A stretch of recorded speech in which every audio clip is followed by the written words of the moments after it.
سورہ فاتحہ کا تعارف۔ یہ سورت مکہ مکرمہ یا مدینہ منورہ یا دونوں جگہ نازل ہوئی ہے۔ اس میں 1 رکوع اور 7 آیتیں ہیں۔ اس سے قرآن پاک کی تلاوت اور لکھنے کی ابتدا کی جاتی ہے، اس لیے اسے فاتحۃ الکتاب یعنی کتاب کی ابتدا کرنے والی کہتے ہیں۔ فضائل۔ نمبر 1، بخاری شریف میں ہے سورہ فاتحہ قرآن مجید کی سب سے عظمت والی سورت ہے۔ نمبر 2، مسلم شریف میں ہے سورہ فاتحہ وہ نور ہے جو نبی کریم علیہ الصلوۃ والسلام کے علاوہ اور کسی نبی کو عطا نہیں ہوا۔ نمبر 3، سورہ فاتحہ بہترین دم ہے۔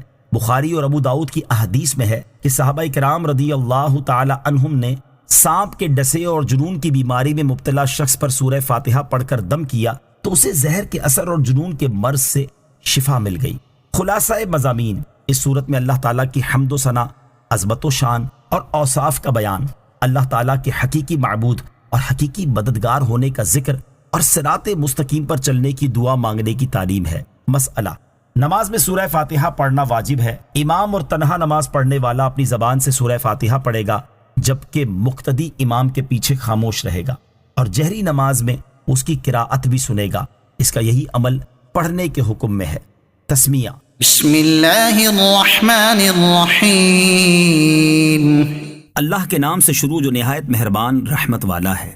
بسم اللہ ہر سورت کے شروع کی نہیں بلکہ پورے قرآن کی ایک آیت ہے۔ اسے 2 سورتوں کے درمیان فاصلہ کرنے کے لیے ہر سورت کے شروع میں جدا گانا لکھ دیا گیا ہے۔ ہر سورت کے شروع میں لکھی ہوئی بسم اللہ پوری آیت ہے، اور سورہ نمل کی آیت نمبر 30 میں مذکور بسم اللہ اس آیت کا ایک حصہ ہے۔ مسئلہ، تلاوت شروع کرنے سے پہلے اعوذ باللہ پڑھنا سنت ہے، اور سورت کی ابتدا میں بسم اللہ پڑھنا سنت ورنہ مستحب ہے۔ اہم بات، حرام و ناجائز کام اور گفتگو سے پہلے بسم اللہ ہرگز نہ پڑھی جائے۔ درس، ہر نیک و جائز کام کی ابتدا بسم اللہ سے کرنی چاہیے۔ حدیث پاک میں ہے جس اہم کام کی ابتدا بسم اللہ الرحمن الرحیم سے نہ کی گئی وہ ادھورا رہ جاتا ہے۔ آیت نمبر 1۔ الحمد للہ رب العالمین۔ سب تعریفیں اللہ کے لیے ہیں جو تمام جہان والوں کا پالنے والا ہے۔ آیت کا معنی ہے کہ سب تعریفیں اللہ کے لیے ہیں جو تمام جہانوں اور جہان والوں کا پالنے والا اور مالک ہے۔ اس میں زمینی، آسمانی، عرشی، فرشی، ظاہر، پوشیدہ ہر طرح کی مخلوق داخل ہے۔ اہم باتیں۔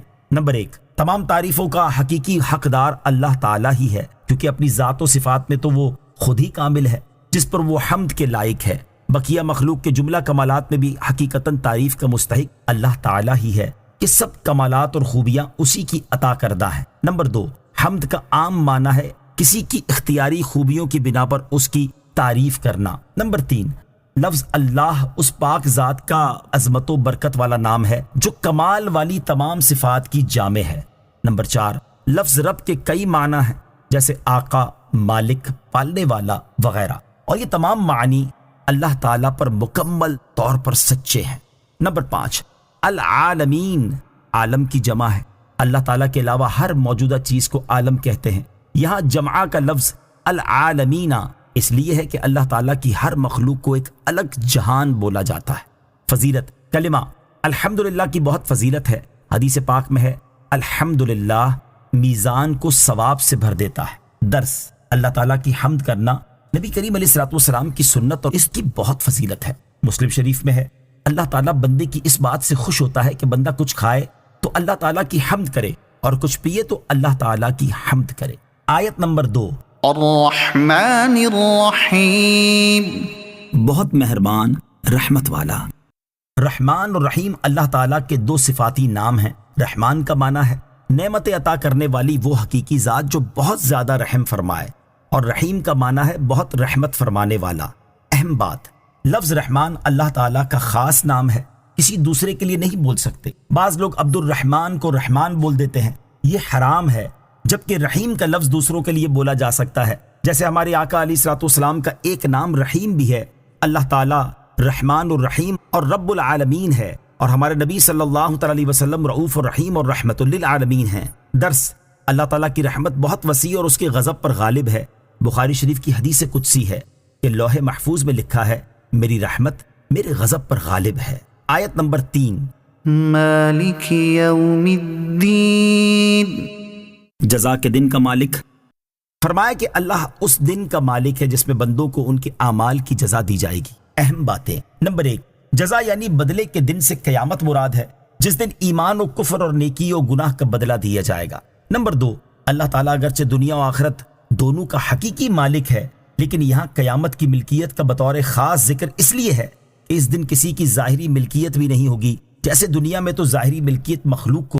آیت نمبر 4، إياك نعبد وإياك نستعين۔ ہم تیری ہی عبادت کرتے ہیں اور تجھ ہی سے مدد چاہتے ہیں۔ اس آیت سے بندوں کو سکھایا ہے کہ اللہ تعالیٰ کی بارگاہ میں اپنی بندگی کا اظہار یوں کرو کہ اے اللہ عز و جل، ہم صرف تیری عبادت کرتے ہیں، کیونکہ عبادت کا مستحق صرف تو ہی ہے، تیرے علاوہ اور کوئی اس لائق ہی نہیں کہ اس کی عبادت کی جا سکے، اور حقیقی مدد کرنے والا بھی تو ہی ہے۔ تیری اجازت و مرضی کے بغیر کوئی کسی قسم کی ظاہری، باطنی، جسمانی، روحانی، چھوٹی بڑی کوئی مدد نہیں کر سکتا۔ اہم بات، عبادت کا عام فہم مطلب یہ ہے کہ کسی کو عبادت کے لائق سمجھتے ہوئے اس کی کسی بھی قسم کی تعظیم کرنا، اور اگر عبادت کے لائق نہ سمجھے تو وہ محض تعظیم ہوگی، عبادت نہیں کہلائے گی۔ درس، عبادت صرف اللہ تعالیٰ ہی کی کرنی چاہیے۔ اسی طرح حقیقی مددگار بھی صرف اللہ تعالیٰ ہی کو ماننا اور اسی سے مدد کا سوال کرنا چاہیے، اس کے علاوہ کسی اور کی عبادت کرنا شرک ہے۔ یوں ہی مخلوق میں سے کسی کو عطائے الہی کے بغیر ذاتی طور پر مددگار ماننا شرک ہے۔ البتہ ظاہری اسباب و وسائل جو مخلوق کے ظاہری اختیار میں ہوتے ہیں، یا ان چیزوں میں جن کا حقیقی اختیار اللہ تعالیٰ کے پاس ہے، جیسے شفا دینا وغیرہ، ان میں کسی کو یوں مددگار ماننا کہ وہ اللہ تعالیٰ کی دی ہوئی طاقت سے دے سکتے ہیں، تو یہ اللہ ہی کا مدد فرمانا ہے۔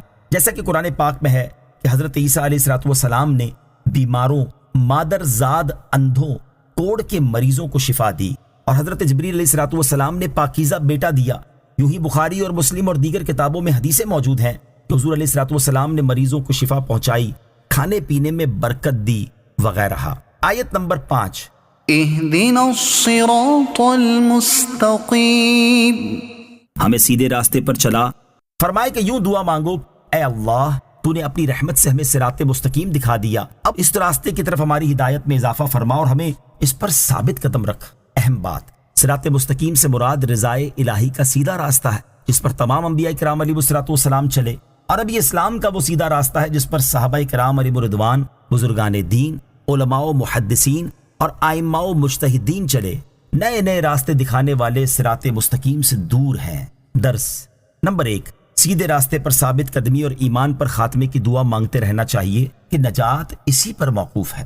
نمبر 2، دعا سے پہلے اللہ تعالیٰ کی حمد اور عبادت کرنی چاہیے۔ نمبر 3، عام دعائیں جیسے مغفرت، نجات، عافیت اور خوشی وغیرہ کی دعائیں صرف اپنے لیے نہیں بلکہ سب مسلمانوں کے لیے مانگنی چاہیے۔ آیت نمبر 6 اور 7، صراط الذین انعمت علیہم غیر المغضوب علیہم ولا الضالین۔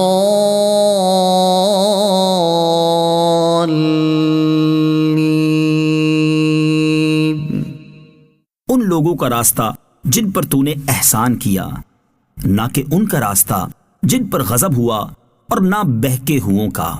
ان 2 آیات میں مزید فرمایا گیا کہ یوں دعا مانگو، اے اللہ، ان لوگوں کے راستے پر چلا جن پر تو نے احسان و انعام فرمایا، جبکہ ان لوگوں کے راستے پر نہ چلا جن پر تیرا غضب ہوا اور جو بہکے ہوئے ہیں۔ اہم باتیں، انعام یافتہ بندوں سے مراد انبیاء، صدیقین، شہداء اور صالحین ہیں، جن کا ذکر سورہ نساء کی آیت نمبر 69 میں ہے۔ نمبر 2، غضب کے مستحق لوگوں سے مراد یہودی یا بد عمل لوگ، اور بہکے ہوئوں سے مراد عیسائی یا بد عقیدہ افراد ہیں۔ صدق اللہ العظیم۔